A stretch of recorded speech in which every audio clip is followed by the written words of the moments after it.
They rush four. Plenty of time for John. Now squeezes, steps up in the pocket. LA can run inside the 10. Head first. He dives off the 5-yard line. 65 horsepower trap. That might pop wide open, Rats. It's in there!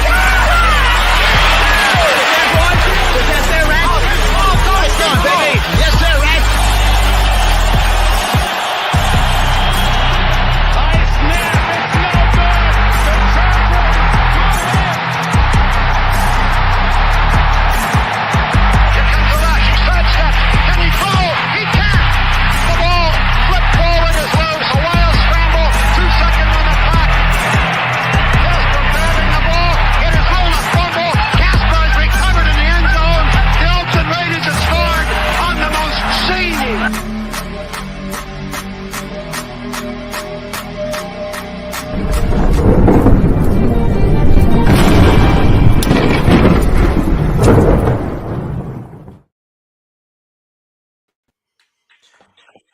Welcome to the Wild Wild West podcast. We are live with some new team members here. As you note, down directly below me, we have the one and only. So I'm below What? you. I see how you are already. I'm below you. I can't really rearrange it now. And this is Captain Jack Rackham. You know him and you love him. You can check him out on YouTube. And to my left, guys, you have no idea how hard this is to point on camera because everything is backwards, and I actually got it right. To my left is Coach Defense. All of our YouTube channels are down in the bottom of the video here. We are all here to talk about the draft, where we stand, who we picked, and who we wish we had addressed.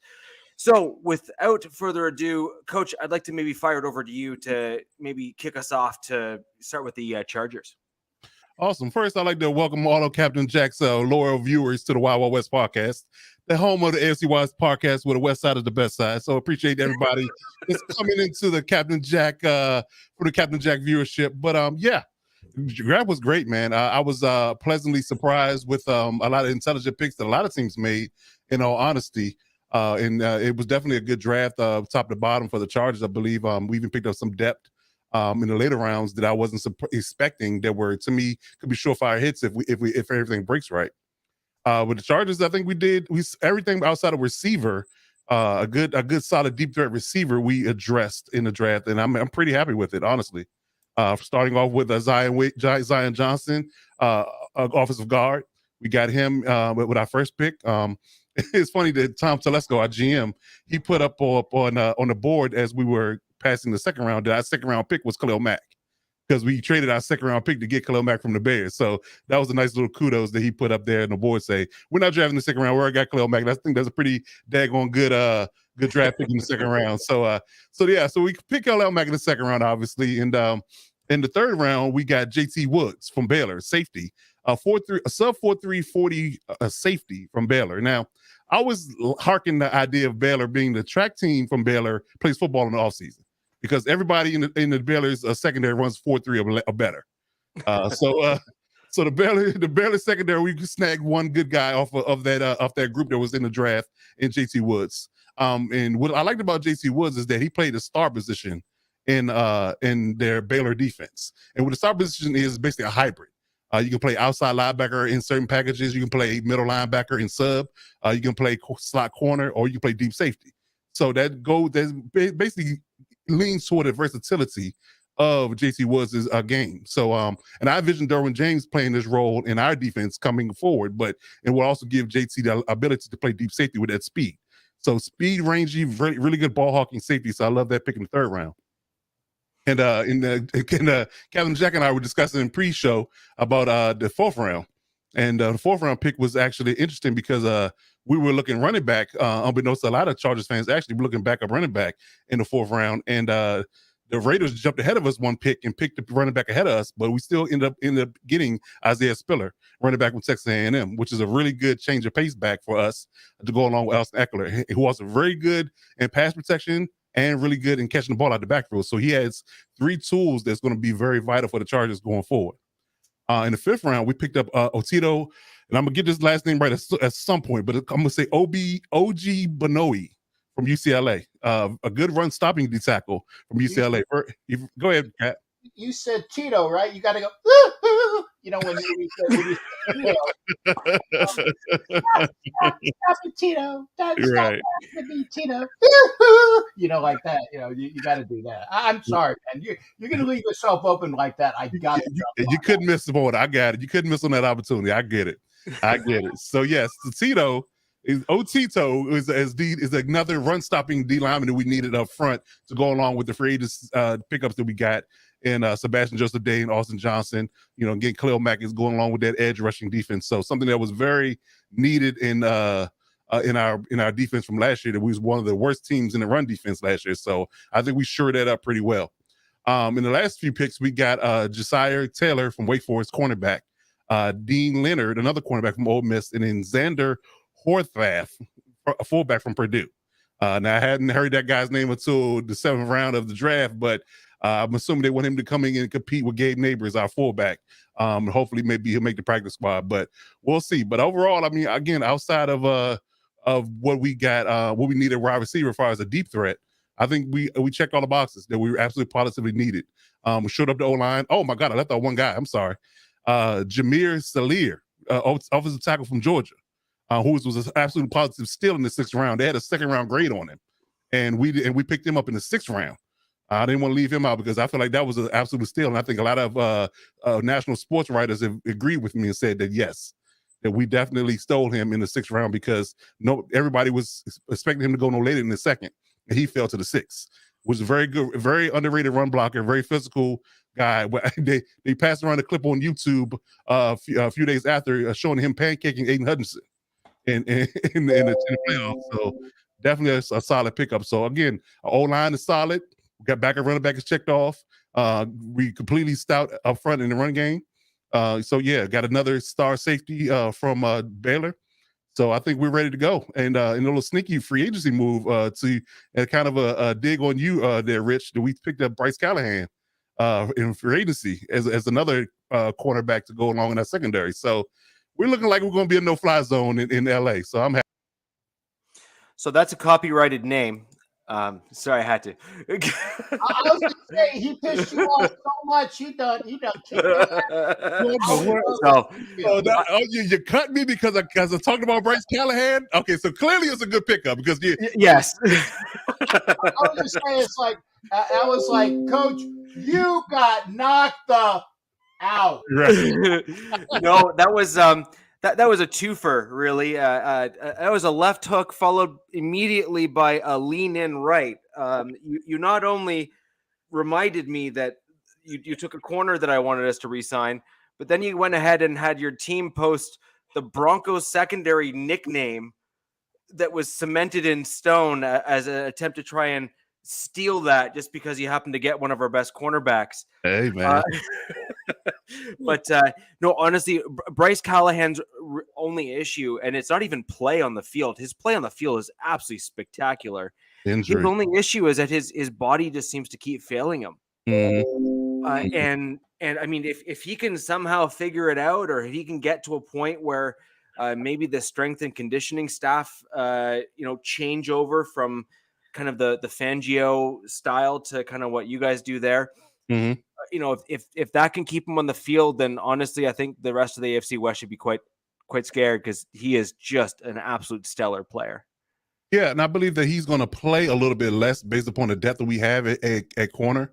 And I also feel like that, I told one of our Chargers buddies in the group chat yesterday when he asked me how I felt about the signing. I said, well, the biggest key to anything when it comes to defense is that getting the offense off the field. The longer you play, the more snaps you play, and the longer you play in a 60-minute game, that is going to ultimately result in injuries. It's just fatigue. It's a fatigue factor. So if he doesn't play, 50 or 60 snaps a game, then automatically he should be healthy by normal, less wear and tear on your body. So that particular aspect of our defense is going to be better. We get people off the field on 3rd down more so than playing long, elongated drives every night, every Sunday night. Then we should be fine. Right. No, I think that's fair. It just, it still irks me a little bit just because I was really hoping we were going to get him back. Yeah, Cal Fuller's still out there too. I didn't realize he was unsigned. Well, you can have him. I'm sorry. Yeah, you can have him. Tell you what, we'll pick up Kyle Fuller with the intention of trading him to the Chargers. No. If you then give us Callahan instead, how's that? No, we're good. We're good over Right. We are good. So, so with regards to the Broncos, I'm not going to blast through the picks, but I'll just kind of give a couple of the ones that I'm not going to bring up in kind of our main topics that we're going to go over tonight. First round pick was Nick Bonito, edge, outside linebacker from Oklahoma. We then picked up Greg Dulcich, tight end from UCLA. And I'm pretty sure I mispronounced his last name, but I think you did. You did right. I think that's right. Oh, I did. Perfect. Great. And then we have Damari Mathis, safety from Pitt, who I actually really like. I think he's a good player. And then we have Ivanoma, and let's call him Ivanoma U, because I'm not going to be able to pronounce that last name, and I'm not going to try. Yeah, so I'm not gonna get that one right. He's actually one of my more intriguing picks of the draft for the Broncos, and I actually have him selected as the gentleman I think as our best pick in this draft. I think he covers off both need as well as skill set. He is both a good pressure in the middle of the field. He's also good at run stopping, and I think he'll sit really well and hopefully be able to learn behind DJ. Okay. On our D line, and even probably rotate in a little bit as well, because I think he's got the skill sets in order to do so. With all rookies in some of these positional groups, D line, O line, tight end, they all need to build muscle, right? Because they're just not used to this type of intense play. They're not used to going against men at this caliber. They're just not. They're used to college players that are just not in the same condition that NFL guys are. So, all of these big guys that are in the blocking type roles, they're all needing size, bulk, and stamina in order to really excel at the NFL level. All right. Okay. Yeah, I was definitely intrigued by the picks that they made actually outside of the second pick in the fourth round. Don't have a lot of time in film history on these guys, but I think Nick Bonito was a slam dunk. Only question I have is that with two edge rushers already, and him being a really good speed rusher, I'm feeling like he's going to be a utility guy when he first gets into the organization and starts to play. Because you have Bradley Chubb and Randy Gregory already cemented at those edge positions. So he's going to be more of a third down and special rush specialist in his first stint with or unless, Chubb or Gregory takes an injury, which you don't wish or want, obviously. But Bonito's definitely a solid pick. Definitely one of the more underrated edge players, speed rushers off the edge from Oklahoma. Greg Dulcich is a slam dunk as well, tight end. I feel like you almost kind of replaced Noah Fant with that pick. He has the same type of build and skill set that Noah Fant had, and coming into the fold this year from UCLA, teammate of Otito's, obviously. So I think that was a slam dunk. And yeah, I can see every time I cook you that day, you're just gonna set Cap off. I already see it. So yeah, then Damari Mathis is a solid player from Pittsburgh as well, cornerback.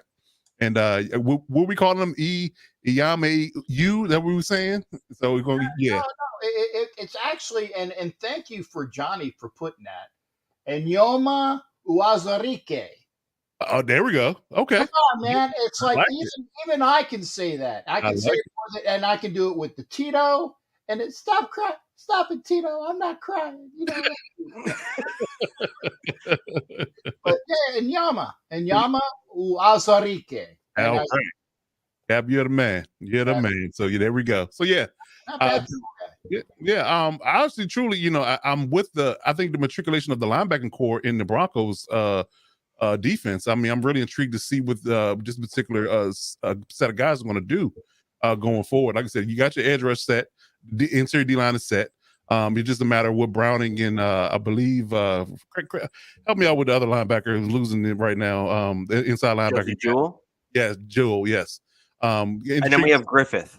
Yes. So yes. Griffith was the other guy that was so at the very back end of last season for the Broncos, it was Browning and Griffith. Okay. Yeah, so intrigued to see their matriculation and their growth from year 1 to year 2 in the system or in the organization, I should say. Overall, and then the safeties are solid. I mean, definitely have no issues with safety. Justin Simmons is one of my favorite players on your defense, so I'm definitely there for him. And Patrick Surtain, you just got that other outside corner and maybe slot corner position you maybe need to shore up. But outside of that, I mean, pretty solid draft. Definitely pretty solid draft, and you have a lot of depth there up front in your front seven as well. So that's good news. Yeah, I mean, okay. No, I have to. I am very sorry when I jump in. It's because it needs to be said first off, okay, and only because I wasn't able, because you guys jumped. By the way, I'm Captain Jack for those that don't know, and I like to be the old man, and the old "get off my lawn" type of thing, So that's the thing. When you talk about matriculation, you are the wrong team. Remember, it has to be a Kansas City fan that talks about matriculation, because all that's all Lynn Dawson saying, we matriculate the ball down the field. Got it. You've got to ask KC if you are allowed to say that word with permission. Second thing is that, and I was looking at you, Coach D, when I saw the Holy Roller, I was like, oh yeah, boy, there's something I can see, for my fans of the Chargers there. So when I was looking, but I was like, no, I couldn't see your facial expression on that. But I was just thinking about it as well. Unfortunately, we don't have a signature play against the Donkeys, other than I think maybe Ronald Curry getting that spike football that high pitch from Gannon in the snow game and grabbing it, kind of like when Ronald was playing over at basketball at North Carolina for the touchdown there. That's on the thing, so we'll figure that one out as well. But I did want to say those things, and damn it, I had another thing. This is Captain Jack. I know. Like I said, I have so many things in mind, and then I can't get them all out there, and apologies for that. But again, sorry, Coach D. But when you say you said matriculation 3 times. I'm sorry. I was just like, may Len Dawson rest in peace, was on that. I know he's looking down at you. Yeah. I felt his presence. Exactly. But no, that's all I got for that. But no, I said, now I remembered. How many friggin' picks did you have in the draft, man? My God, you say, well, this pick and then that pick, and I could have had a corned beef sandwich and rye and a seltzer. I would have went to New York and got it, and you still would have been going through your draft picks on that one. That's why I was asking, man. My goodness. Yeah, I think the Raiders were actually the only ones that had a limited amount of picks in the draft. I think all other 3 teams had a plentiful amount of picks. I think the Chargers had 10. Actually, we traded a couple at the end, so we ended up with 4, 5, 6, 7, 8. We had 8 picks. Okay, 8 picks in the draft. That's a lot.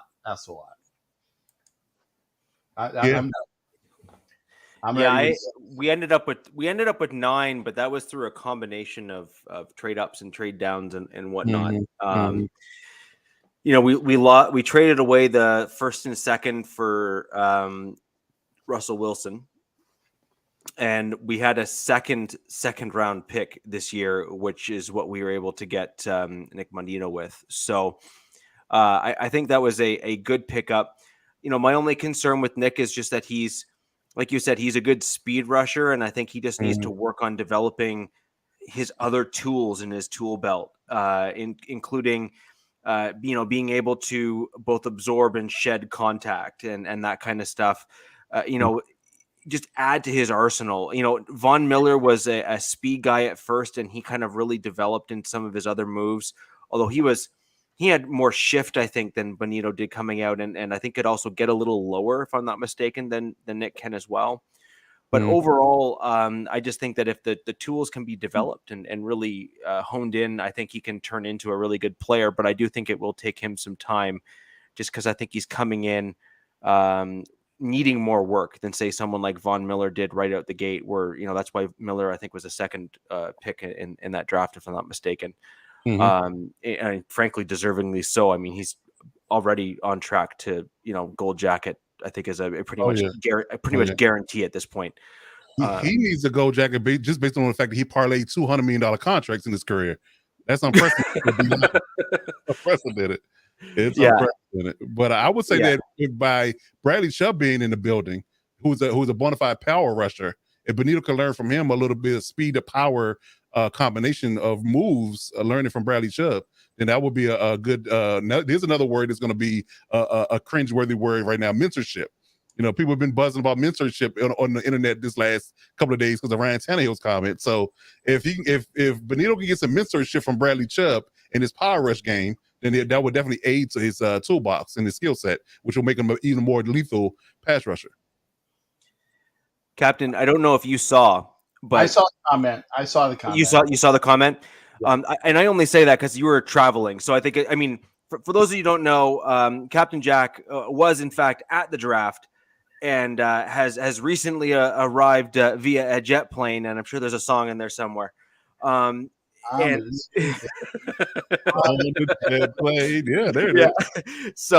he just got back, so we need to give him a little bit of slack because it's possible you wouldn't have heard all of the NFL news in the en route, but the Broncos are all too familiar with Tannehill's comment. We had Joe Flacco make that exact same comment when Locke was here. Oh wow! Okay. It was brutal, and it really.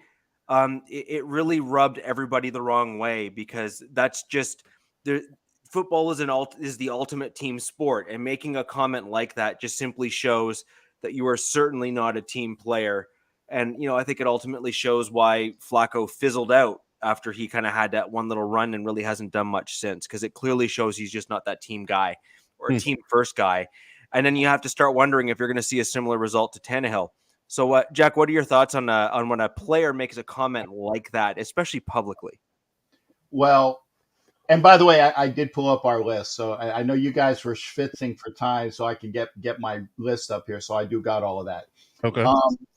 The one thing I can say about it is, you don't have to say it. You can yeah, exactly. I agree with Johnny. That I agree with you on, Johnny. That's horrible. That's terrible. That's just terrible. Talking about that. Oh, terrible. There's my Charles as well. But what you can think it, and maybe you can say it to him on the side. But you are really never. It's kind of like that unspoken rule that Coach Kerr was talking about with that hard foul in the game last night. It's a broken rule, okay, or it's an unspoken rule. You don't say, "Hey, I'm not here to be his mentor." Okay, you can have that because the same thing was said. Brett Favre said the same thing about Aaron Rodgers years ago, and people forget that. I'm not here to mentor him, okay? And unfortunately, a lot of times it is the quarterbacks, because they are the prima donnas of the organizations, that usually are the ones that are caught saying it. I mean, again, you can think it, but it's unspoken that you shouldn't say it out loud because that puts you on the hot seat as well. And so there's my long thought on that. That's very true. That's very true. And I think that people don't realize this as well. If you're older than somebody, just by normal experience, you're going to be a mentor to that person, good or bad. Exactly. Good, bad. Either you're going to teach me how to do things the right way, or you're going to teach me how to do things the wrong way, and I can learn not to do those things in your place. So regardless of what you do, physically, what you say to him directly, you're going to be a mentor to him, either positively or negatively. Exactly. So you have to look at it from that perspective. So, Ryan Tannehill is Malik Willis is going to see everything Tannehill does on a day-to-day basis, his work ethic, his practice habits, how he reads film, all that stuff. So whether he benefits from it or he knows the pitfalls that Ryan Tannehill is facing, can't seem to get over the hump in the playoffs with, he can learn that from him as well. Say, I need to do this a different way because he clearly doesn't have a clue. It could be any of those things. But regardless of that, if you're older than the person, they're looking at you whether you believe it or not. So they see what you do and what you don't do and what's good and bad and what I can learn from you as being a pro athlete, period. Actually, one of the things is that you might not have said, and again, okay, for all those here, I'm a Navy Chief Petty Officer, retired, okay? And when I was going up through the ranks, I learned the things that I wanted to do to emulate to be a Navy Chief Petty Officer. And I won't say any names here, but there was certain E7s, which in the Navy is a slam. That's like calling, like saying your mama, in such a way. If you don't call him a chief, you call him an E7. There are people that are wearing the rank of Chief Petty Officer, but we don't consider them chiefs because of what they bring to the table. So what you emulate or what you take from the people, the examples, like you said, the bad examples or the good examples, you are in fact mentoring the people to teach people what to do and what not to do. I want to do this like this guy does it because it works for him and I see that he gets a lot out of it. But because he also does this, I definitely want to make sure I never do that. And Broncos Breakdown, thank you as well, sir. I appreciate it. Thank you all for your positives on that. I appreciate that as well. Absolutely. So, last but not least, or not second to last, I wanted to kind of go over our collective drafts in terms of who we didn't like, who we picked up. Okay. I think my list. You didn't ask me about my list yet. I mean, I thought you'd already spoke about it. No, I said I had to pull it up. Okay. Oh. See, you are so ingrained. You ain't Coach D. You Richie, Coach D, Richie. Got that? Yeah, the hell with what the Raiders drafted. Okay, I know we only had 6 picks, actually 5. But I was gonna say I think you only had 5. We there you go. We parlayed them into 6 picks. So without further ado, okay, let's go over who the Raiders picked up. Okay, in the first round and the second round, they got Tay Adams. Okay, Respect. And that needed to be said because you were talking about how y'all picked up Russell Wilson for your 1 and 2. When you pick up arguably the best receiver in football, and I did say arguably because I had to actually be brought in on that. I said, yeah, he's a top 5 receiver, but the more I know and the more I know, I said, yeah, he's definitely top 1 to 2. Top 1 to 2, okay, in football. And okay, a little overpaid, but we got him in the draft. And Coach D was talking about, by the way, his name is 50 Who. It's not that K-Mac person that you're talking about. That is 50 Who. Oh, that's what Raiders say in Raiders chats. That's what I say. It's 50 Who. It's not that person. It's 50 Who. So I'm just letting you know there, Coach D. Now, and I'm going to actually say that because I think you kind of overpaid on that second round pick for 50 Who. You think? Yeah, I think if that translates into 10 sacks a year, I'm good. We'll go back to that once you start going back on all those picks. But again, so we got our first and second. Our third round pick, who we also parlayed into getting an extra pick because Tennessee jumped up and picked up Malik Willis with our pick, and we dropped down 4, and we got one of the best offensive linemen in the draft who had like a second round grade. Yes, he did. Second round grade with Dylan Parham, who is probably projected that he's going to be our starting center. They're looking at him to be the center in the next year or two. So he might actually, and you know what? He actually might start this year because, again, I saw the snide comment, which offensive line are you going to have to keep Carr upright? Okay. I like what we did with the fact that Parham is there. Okay. And we'll talk about other things as well at a later time about the team. You did talk about you picking up Spiller in the 4th round. Okay.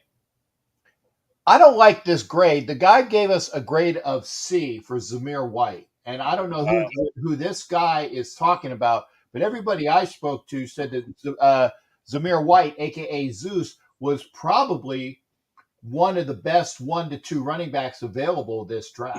Okay. And being an SEC guy, I know what White can bring, providing he stays healthy. And he has an ACL on each leg, but those were a couple of years ago. And I saw him run roughshod over the SEC. He is a strong back. He always goes forward with the ball. You never see him get cut if he gets cut for a loss, he's still going to fall forward. It's instead of a 3-yard loss, it's going to be a 2-yard loss. And that's if you catch him in the backfield with the 4th round. Neil Farrell was also a round 4 pick. They were a little chintzy on this. It gave him a B grade. Him as well as Butler, who was in the next round, A+ grade for him, and I like that as well. Actually, the 5th round pick of Butler, these two bulk guys at defensive tackle, and we were needing bulk. Our edge rush is good to go. Our edge rush is good to go. Some guys by the name of Crosby and the what is it? The Russell Wilson killer in the name of Chandler Jones. That's a recording them. No, he is you, and I know Richie Riche knows this. Russell Wilson's kryptonite. If Russell Wilson was Superman, his kryptonite is Chandler Jones. I think Chandler Jones has sacked Russell Wilson more than anybody in the NFL, and that's true. Yeah. I would have guessed Aaron Donald, but I'll take it. Okay. But again, we picked up Farrell and Butler in the rounds 4 and 5 to bulk up. One is going to be a nose type of guy, and one's going to be a 3 tech. And that is we did get younger, faster, stronger in that. Okay, so again, we're good. We're good on the outside rush. And also don't forget about Malcolm Kuntz from last year. I think he's going to be doing some time this year as well. In round 7. And you're talking about the best. I gotta split my best between Dylan Parham and this next guy, Thayer Mumford, who played for and I can't stand when they say that. I can't stand when they say that, but I gotta say it. The Ohio State University. Projected last year he played as a guard, but he was like all Big Ten at tackle. So the fact that he was sitting on the board with a second, I think he had like a 2nd round grade, maybe like even a top 3, and we picked him up in the 7th round. You were talking about how you got a 2nd round guy in the 5th. I'll take a guy who has a 2nd round grade in the 7th and still on the board, and could be the guy who plays that right tackle position sooner rather than later. Okay, and then. This was and people call this a throwaway, and even the guy who did this is smoking something. Britton Brown out of UCLA, the running back, gave him a D grade. Okay, maybe we could have picked up a quarterback here, but we did in fact pick up a quarterback in UDFA, and we can talk about that if we get to that as well.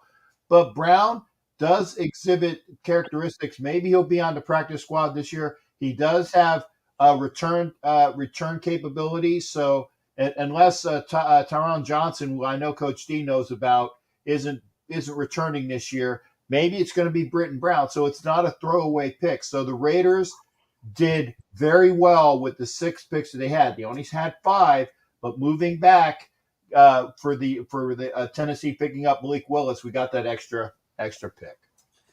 Okay. Yeah, I definitely like the 2 interior D linemen that you picked up. I had them as sleepers for the Chargers to pick up as run defense depth. I definitely like Neil Farrell Jr.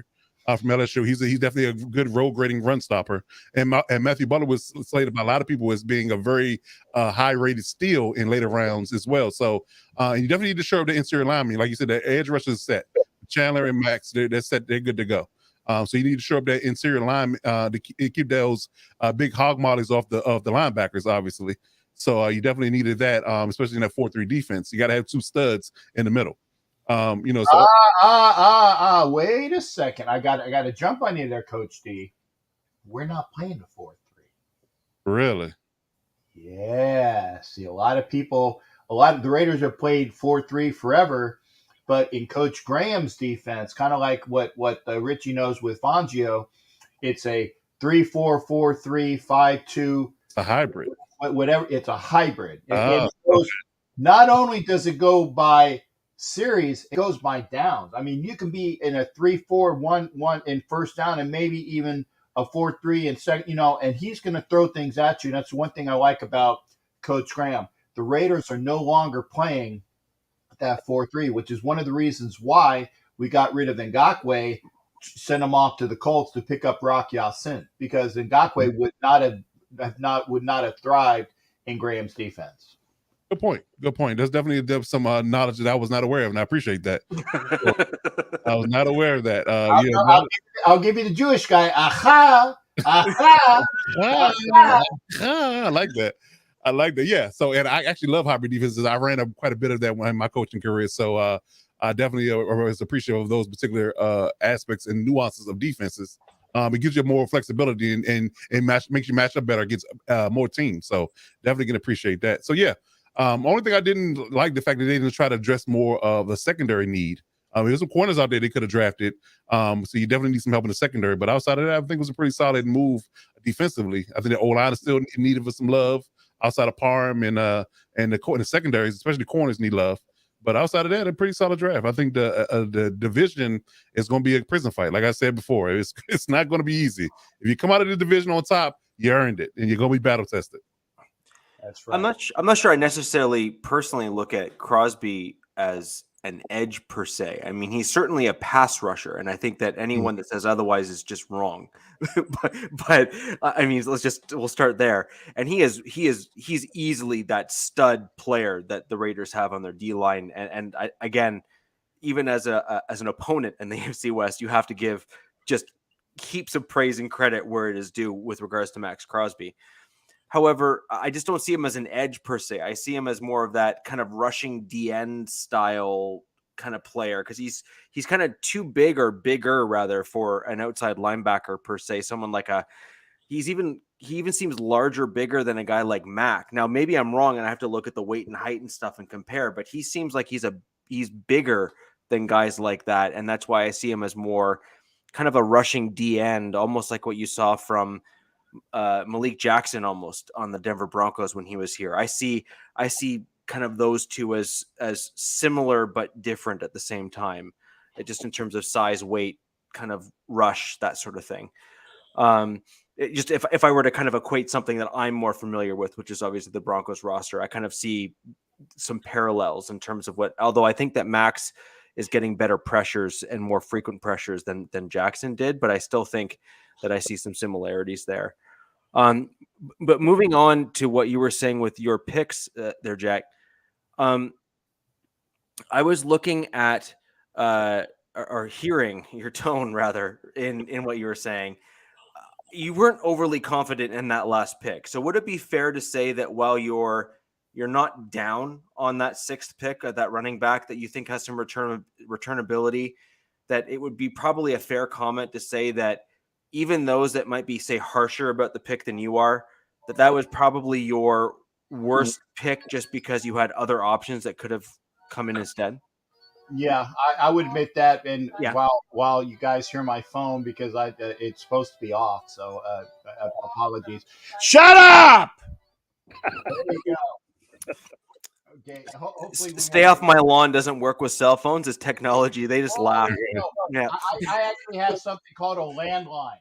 Oh, okay. Landline. I do have the cell phone here, though. Got it. But yeah. Anyway, I would say of all of those picks, like I said, the fact that we picked up, like I said, probably one of the two best backs in the draft. Okay. Might have been a throwaway. I don't know. At that point in time, by the way, I was there at the time. I was there on Saturday for that pick. Hey, Crew Joe, how you doing there, shipmate? I would have probably looked around and maybe there was a corner there. Maybe is, a safety that was there. Cause we do need some, help in the secondary, but you know what? I'm going to give Dave Ziegler a pass. When you pop it out of the park, and I really think for his very first draft, being handicapped with having 5, then he parlayed into 6 picks, what he did with those picks, I'm going to say, actually some of the draft pundits are saying very, very good participation, good overall grade. But see, can we talk about that real quick? Why is it that everybody wants to give an immediate draft grade and none of these players have played a single down in the NFL and people are already grading the draft? It's reactionary. I mean, everybody wants to know how people feel about the picks that you got at the pick that you got him at. They want to know exactly how they feel about where he was drafted and how he can project. It's all about projection. I want to see how he projects into being a solid pro. But the truth of the matter is that we're never going to know exactly how these guys are actually going to be on the field until 2 or 3 years from now. Some guys might hit right away, but the 2 to 3 year mark is when you really will know exactly what you have in this particular player. So you truly don't know. But again, it's for clickbait, it's for shock value, it's for media attention in certain regards. So you got to look at it from that perspective. So that's really all it's about. I gave grades just based upon the fact that I know my viewers like to see it. They want to know exactly how I felt about this particular pick and what I grade him out as and this, that, and the third. So, it's for people to really, I guess you could say, overanalyze, over-evaluate the competition. I agree. And the other thing of looking at this is like, okay, so let's say you guys went out and you drafted 6 defensive ends. How would you grade or rank your draft? Well, first off, I'm not Matt Millen, and I don't get a wide receiver in the first round 3 years in a row. Right, but that's what I'm saying. Like that's my point, right? Is there? I think it's fair to grade these drafts because you're trying to project what you believe these particular picks can do within your system for your team, and I think that's important. But I absolutely agree with you. Is that the ultimate point is they haven't even seen a football field yet, so all you're doing is projecting. Right. And that's fair game as far as I'm concerned. And you're certainly not getting any disagreements from me there at all. At the same time, I think that certain guys are going to fit certain schemes. And I also think that as the couch GMs / scouts that we all like to pretend to be, that I think it's a fun exercise. And it also is a bit of a growth exercise as you're trying to assess what you're even doing right now, which is to say, hey, I liked this guy in the draft because I thought he was a good fit for our team. Did he go to a system that is similar to what my team runs, and did he succeed?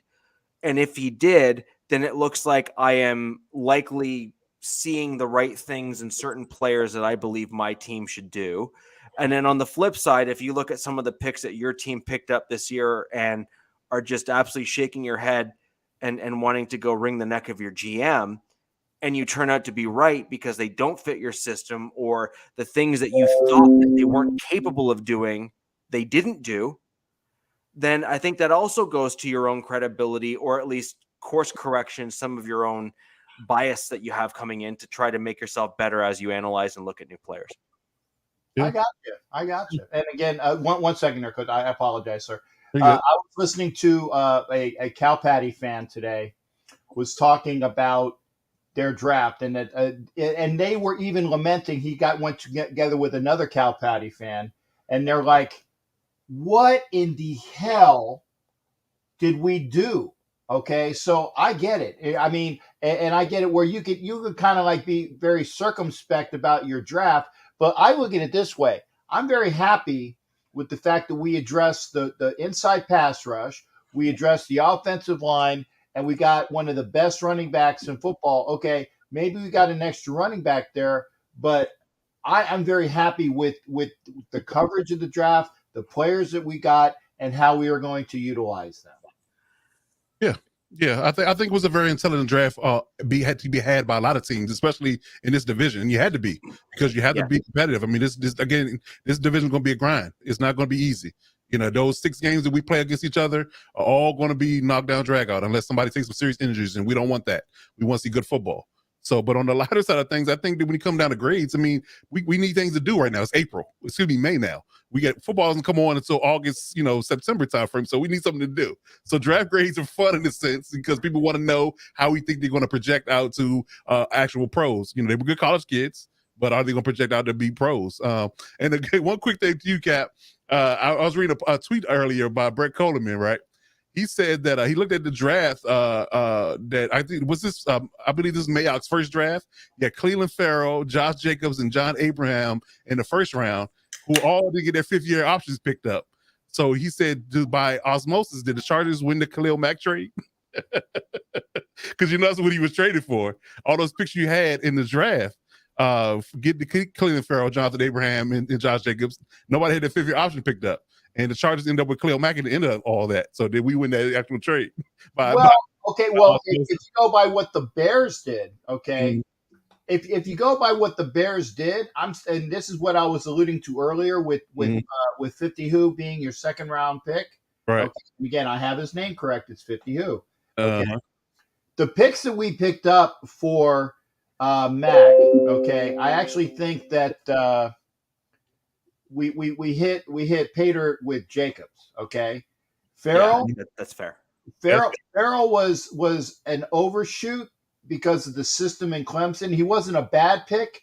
He was just maybe pick, and it's not his fault he was picked at 4. It's Mhm. not his fault he was picked at 4. And they projected him to be a little bit more of a stud. But I think that Farrell, you look at that Clemson defensive line that he was with, all of those picks were like they were all first round picks, and maybe one was a second or a third. Okay. Mhm. And they all were good in the NFL. Abram, okay, if the kid could stay healthy and learn how to pass defense, great. You know, and it's Abram, by the way. Everybody calls him Abraham as well, but no, it's Abram. But yeah, he gets injured, and oh, by the way, what we got another pick for Pooper Scooper the next round, okay, and it was Damon Arnett. So yeah, he sucks. He sucks. He sucks. Actually, you have to improve to suck. They didn't do well. Dang. Do well with those picks. But remember, that was an older organization, and I It think was. It was. first time in forever, and I'm saying this as a forever Raider fan, the first time in forever that the Raider organization has football minds that actually know what the hell they are doing, and they are just going to use and ascend. And that's why I said it's not just the draft, but when the kids that we're looking up at the unrestricted free agents, I mean, you got Troy Polamalu's nephew as an unrestricted free agent, which the Raiders picked up. I'm happy with that. You know, they picked up a developmental quarterback. They got a couple tight ends. One's not on this list, but the other kid from Texas Tech that they've invited to the minicamp is kind of like a Darren Waller light plus guy. And, you know, Trey Turner out of Virginia Tech as a wide receiver, and everybody's bitching whether the Raiders didn't get any wide receivers, but they picked up Trey Turner. So it's not just the draft, it's how well you do after the draft. And I think that the Raider organization is now in a better light and a better understanding of how to do things effectively. I think this ties in a little bit to just the draft in general. But so the Broncos are now in their second year with general manager George Payton, and the Raiders are now in the first year with their new regime with Ziegler and McDaniels as GM and head coach respectively. So I'm actually very curious to hear your take just in general on both how they have both handled themselves. And I think this is something. This is one of the benefits of having a podcast with all with the AFC West represented. Here is what all of these fans. We're all football fans here, and we're all collectively interested to see what the other team is kind of done, and how we're doing, that kind of stuff. How do you feel that they have done?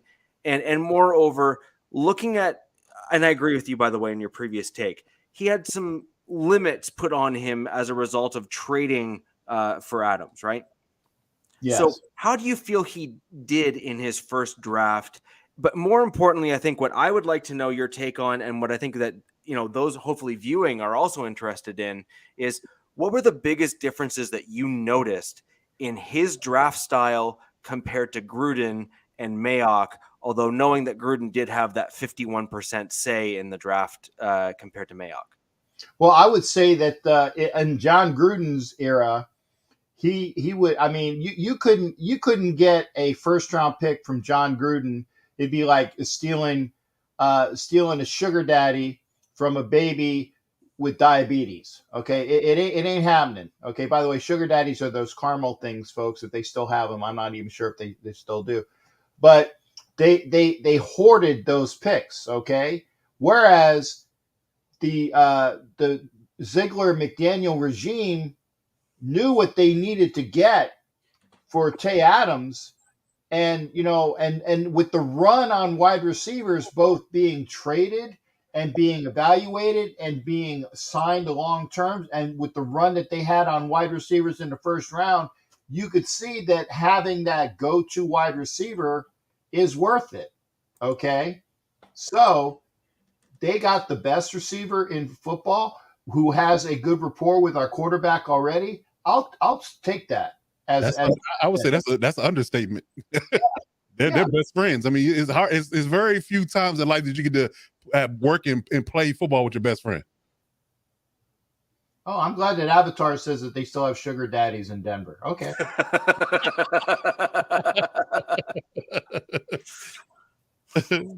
Nice. That's what they call priorities right there.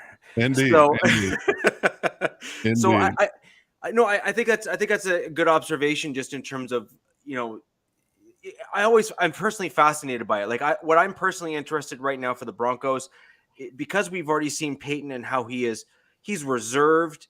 He is keeps all of his picks and all of his decision-making processes very close to the chest. You're not going to see it announced in the general public. And as opponents of the Broncos, you must have noted the difference between the two almost immediately, because all of the Broncos picks under Elway as the GM were almost projected into the media weeks and days in advance. And all of a sudden under Peyton, he literally pulls off the trade for Russell Wilson, and everyone's saying, why didn't we hear about that? And that is, I mean, and when you have a guy like of Russell Wilson's caliber in the NFL and him getting traded and not a single peep comes out of either organization, that just shows a level of professionalism that, I mean, I'm not trying to say Elway was unprofessional. I'm just simply saying that there's a degree of professionalism there that is at a very, very high standard, because that it is in everyone's best interest to just basically sit down and shut up. Yeah. I think our government could take a page out of the Denver Broncos book. I agree.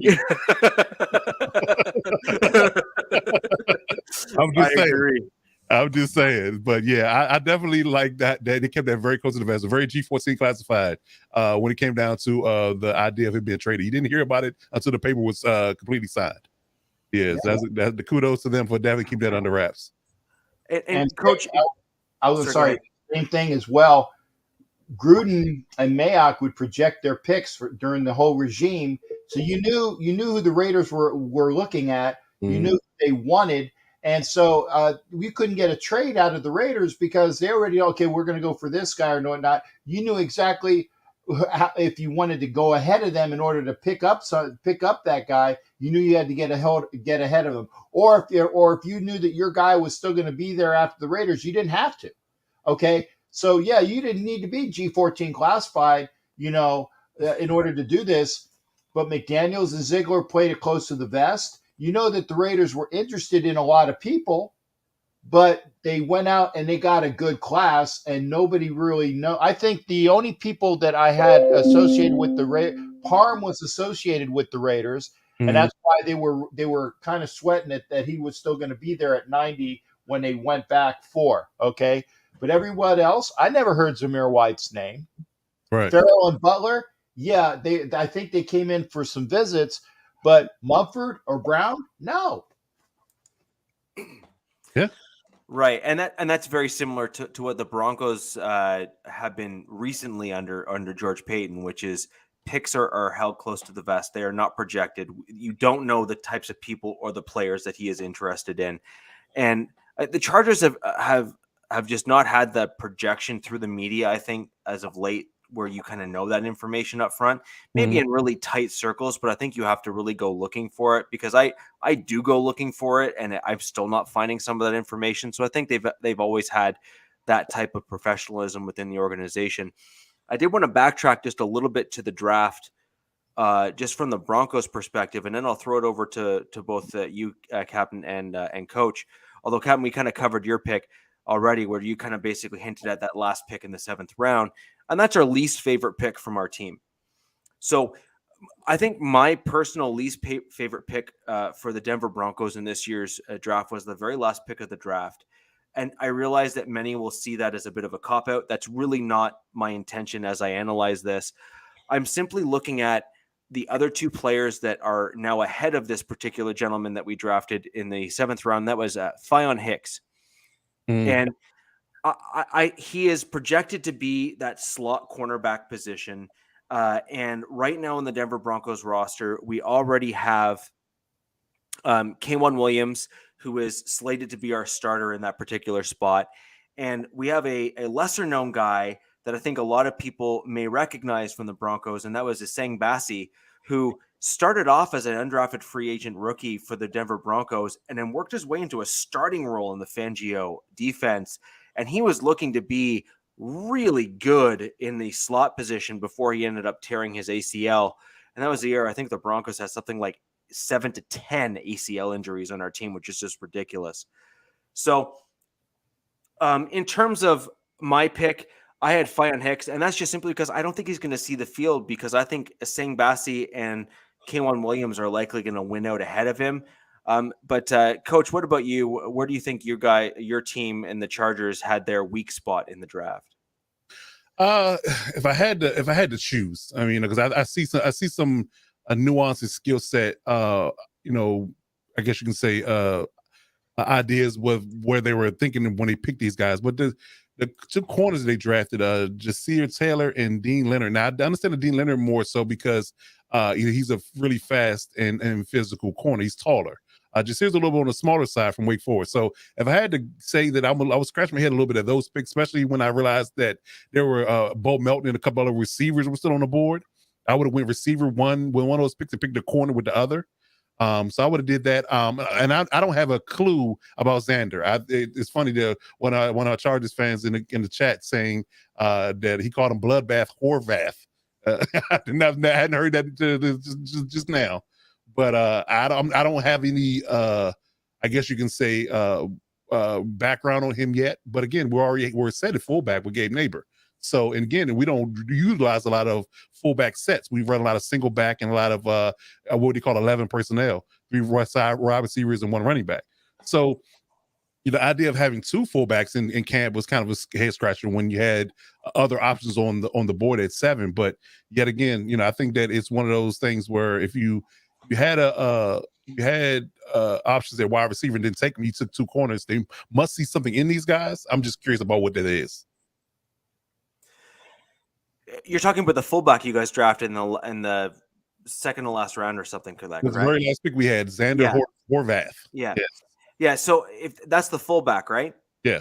Yeah. So he was a slash player, if I'm not mistaken. Yeah, I think he played a little bit of tight end, a little bit of running back. Actually, he had 1,000 yards in one season when he played for them in Purdue. But yeah, like I said, I hadn't heard of him until now.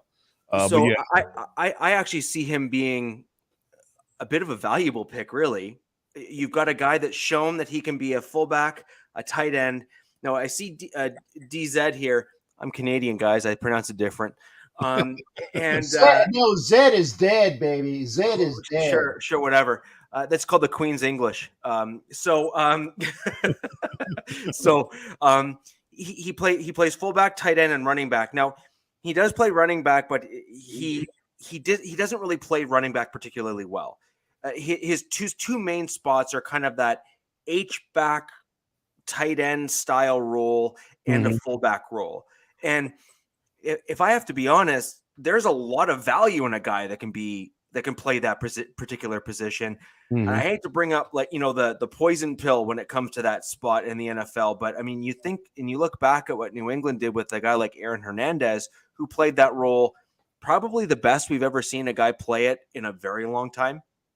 I think that's fair to. Let's hope it doesn't end like that situation ended. But I'm with you in the comparison. No, I'm talking football style, right? I'm not talking personal off the field nonsense. Right, I'm talking football style, and when you see what that type of a player can do for a team, that's game changing.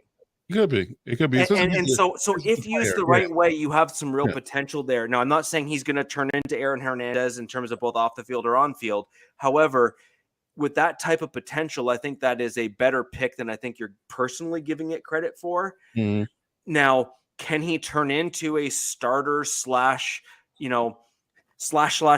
type player that's playing like special teams, offense, all those different units? Because that's what you need a guy like that to do.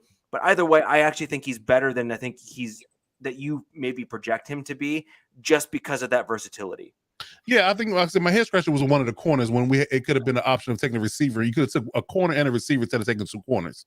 That was my thought, especially if you had the idea of signing Bryce Callahan in free agency after the draft. If that was your plan, I would have took a receiver in the corner. So that was my head scratcher. Again, I'm waiting and seeing on Xander's pick yet. I'm not giving him a pass or fail grade yet. I'm just waiting to see because I haven't looked at him and seen him on film to see what he did in college. But again, to your guys' point, he is a hybrid. He does do multiple things. So you can utilize him in different sets and multiple spots and move him all around the field and be, if nothing else, a legit blocking option for you to get Spiller and Eckler in open space and get better yardage and get better production in your run game.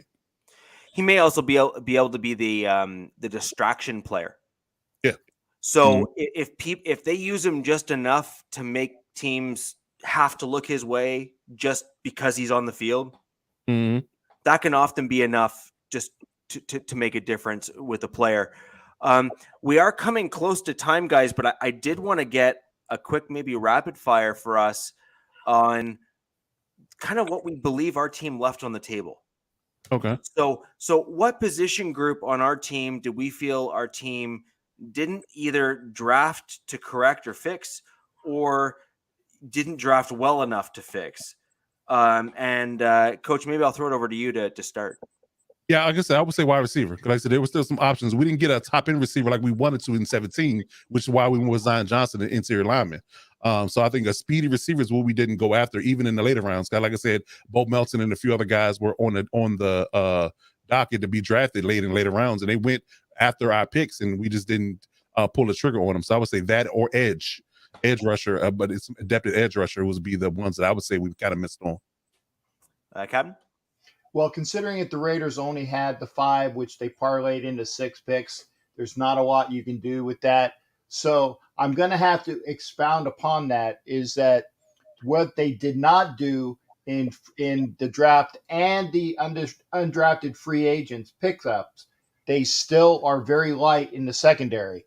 I don't see anybody in the secondary, corner or safety, that they picked up either in the draft or in undrafted free agency. Now, unless they have a plan of action for post June 1st, because we got $25 million to do that, excuse me, pardon me, then they didn't do that. They did pick up some linebackers in UDFAs, Butler, another Butler, not the Butler that was drafted, but Darian Butler and Zach Van Valkenburg. So they picked them up as undrafted free agents. So they still need to pick up some kids in the secondary. So we'll see what happens there. That's the only thing that they were light on, in my estimation. Okay. I agree with both of your takes on both of your teams, kind of call it failings, if you will, in terms of either not picking them up in the draft or even not addressing it in both combined free agency leading into the draft and also even UDFAs. And this year in particular, some of the UDFAs that made it all the way through, there are some incredible talent that made it undrafted, largely because of some injuries that kind of kept them off the field and those sorts of things. I'm just going to simply call it one of the guys from the Broncos, and that's Chris Allen. I actually expect him to make the 53, in my opinion. I think he'll probably fill at the back end of our edge kind of group on our team. But there is just so much depth in this particular draft simply because there wasn't a lot of clumping at the top that you normally get in most draft classes, where you get like 1 or 2 guys that kind of make up that top tier, and then everyone else just kind of falls below them. This year's draft, there's a huge grouping that was all in that whole middle section, which is very, very rare to have. And so you just end up with some great depth that makes it all the way in through the UDFAs. And those are the types of guys that hit. So many of these guys that you see making the Hall of Fame end up having come from that UDFA or that back end round. And I mean, for all we know, some of these, that fullback tight end guy that you're referring to there, he might be a Hall of Famer. Yeah, who knows? You never know, right? And right. I'm being serious. Like, you truly never know with some of these players. So it really can be a shocker. So for the Denver Broncos, I personally feel that what we left on the board in this particular draft is we have an older quarterback in Russell Wilson. He's not old, like old, but he's certainly aging. And in my opinion, he really does need a competent right tackle. Now, we did get a great pickup at right tackle that we brought in from Green Bay. I think that he will make a great tackle for us, but he is only on a 1-year deal. We also have Calvin Anderson, who we brought back on a 1-year deal. And then we have a few kind of mixed bag guys in that kind of back end depth. My concern is longer term and development for longer term. And I feel that the one position that we left out in this particular draft was in fact the right tackle position. And because the Broncos have really struggled in that spot, dare I say, since we had Orlando Franklin on the roster. Oh, wow. You went back on that one. Way back. Way back on that one. Yeah. Now, Orlando Franklin and I actually were born in the same area of the GTA. Okay. He's from Scarborough, Ontario, which is where I was born, which is right in the outskirts there of Toronto. But he was from there. And funny story, he was originally thrown on the ice for hockey, and then he just got too big to fit in skates and play properly. So they ended up, he said, I'm out, I'm done. Right. There you go. So, and Franklin's a great dude. Anyways, he was really the last right tackle, like true right tackle that we had that could kind of play that movement role and then moving guys. And then we've had this like just constant rotation of guys at the right tackle spot ever since. True indeed. It's a quick question that Johnny had put in the chat. This should be real quick. That he wants to know from each of us who we think our sleeper pick was in the draft. Ooh, I like that. I like that. Johnny, nice pick. Captain, do you want to maybe go first? Yeah, actually, and Coach D, thank you, sir, because I was going to say that we definitely didn't address that.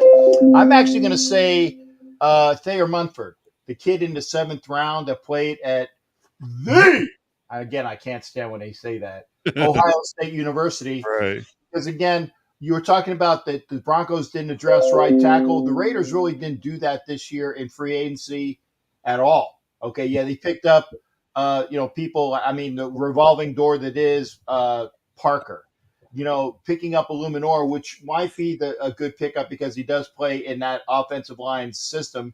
Cable couldn't teach him anything, but still, it's a big question mark. I think Munford in that 7th round, who has played tackle in the Big Ten, I think that might be the sleeper pick. Again, people can say, Farrell and Butler, they're going to be fine. Parham's going to be fine. But I think that Munford is the sleeper pick of this draft. I like it. All right, well, my pick is definitely Jamari Saleri from Georgia. I mean, there's no way you get a 2nd round graded out tackle in the 6th round. It just doesn't happen. So, and that was actually a bonus pick for us because we weren't expecting to go offensive line at that pick, but it was so out there for us to do. We just had to do it. So he's my pick for it because I think he's going to be an added bonus to our interior O-line. I guarantee he makes the roster. He's probably going to start, in my opinion. I'm struggling with this one because I'm torn between two guys, and they were picked both in the 5th round. I'm going to have to just mention them both because I think one of them is going to be short-term, but one of them I think is going to be a longer-term success in my opinion. And I'm going to go with Montreal Washington wide receiver who is slated to likely be the Denver Broncos punt return and kick return guy.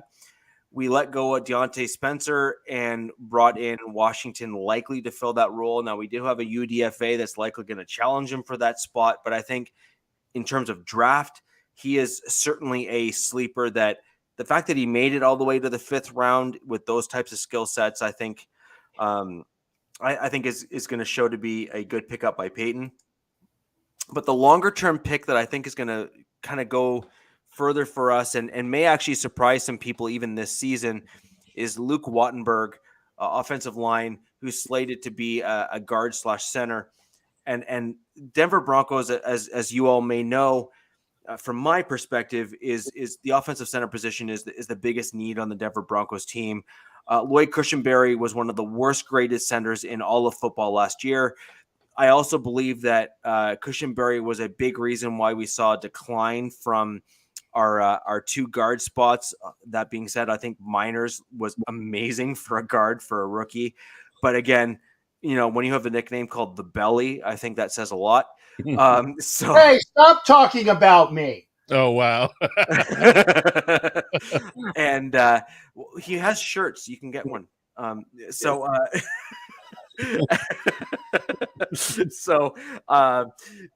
he Either way, I think the center is a weak spot for our team, and I believe Wattenberg might be able to slide in there. I think he'll need to spend some time in the weight room throughout the early stage of the year. And if the Broncos are going to likely want to put the best offensive line on the field at the beginning of the season, in my opinion, I think Glasgow should really be slotted into the center position because I think his best position on the offensive line is center. Yes, he's tall, but I think you just want the best players there. And I think Wattenberg might be able to slot in there later in the season. And he's also a shorter guy, which is better for Russell Wilson, so he can see clearly over the center of the field. Mm-hmm. Okay. All right. So yeah. So there you have it. The draft is over, and we're gonna probably see another wave of free agency. So some names out there. We saw Tyrann Mathieu get signed. Saw Bryce Callahan, another dig at the Broncos, get signed. So we're waiting for Akeem Hicks and Julio Jones and Jarvis Landry and a few other guys to be signed. So definitely be some news. What's the other guy? The edge, top pick. Jadeveon Clowney. Yeah, Clowney. That's it. Clowney's still out there. So yeah. So definitely some guys, some big names, some household names still out there, to be had. So we definitely be a topic of discussion going forward, man. But I'm excited now. I definitely can't wait to OTAs. Hope everybody stays healthy, and we can get this thing going, man. Because I can't wait to minicamp. And so I do have to mention for all the Broncos fans that are here, and Captain, you have heard me mention his name multiple times.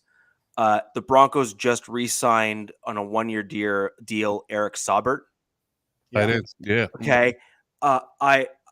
In terms of the Broncos free agency, in my opinion, he is the one tight end that I think we just stole because to me, he is that perfect fit for that outside zone blocking style scheme. He can block, he can catch, he can kind of do all of the dirty work when you need him to. And in that style of offense, that's the exact type player that you want. If there's any other teams in the NFL that are looking for that proper style tight end that is just kind of does it all, Saubert is that Swiss Army knife that you're looking for.